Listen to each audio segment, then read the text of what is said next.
We are continuing our live coverage of breaking news out of Colorado, where 2 people have been injured in a school shooting. Yeah, the school shooting near Denver. It is in the city of Highlands Ranch. Police believe 2 people have been injured.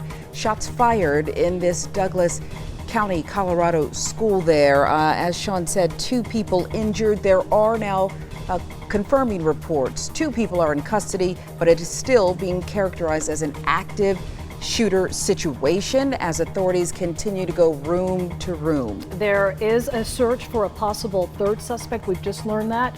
The shooting took place at a STEM school that teaches kindergarten through 12th grade. 1,800 students are currently enrolled there.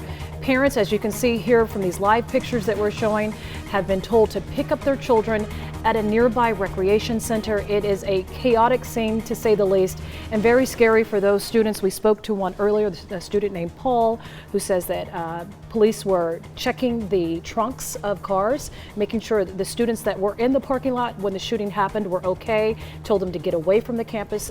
Paul, that student we spoke to, even said the school, in his opinion, had a very fast response. Yeah, and you can see that police vehicle there. It looks like a tactical vehicle. You saw a bunch of students, it appeared to be students, hopping out of that. So perhaps they're using several modes of transportation to get the students from the campus where the shooting took place, the lockdown, over to where they are being reunited at the elementary school in the area, to worried parents who are being asked via tweet to stay patient. You might imagine that certainly is difficult as we work to unpack this and figure out what happened here. Much easier said than done to be relaxed in a situation like this, especially when you're concerned about your children. But we are monitoring our Twitter feeds, and this is from the governor of Colorado, Jared Polis. He says we are making all of our public safety resources available to assist the Douglas County Sheriff's Department in their effort to secure the site. Yeah, and evacuate the students. It goes on to say we are monitoring the situation in real time. The heart of all Colorado is with the victims and their families. Remember, this is just 8 miles, folks, from Columbine High School, April 20th, 1999. The carnage there as so many students and 1 teacher gunned down. So this area knows this situation all too well.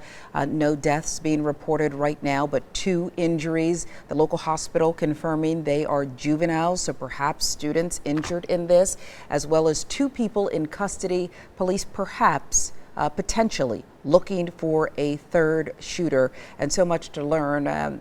The why, the timeline on this, exactly what happened. When we talked to that student on the phone earlier, several of their classmates they were unaware anything was going on. Just they got the lockdown notice, and then they got on their phones and learned more from social media. So much more to figure out here. As you can see, it is just a very high-powered response here, as you might imagine.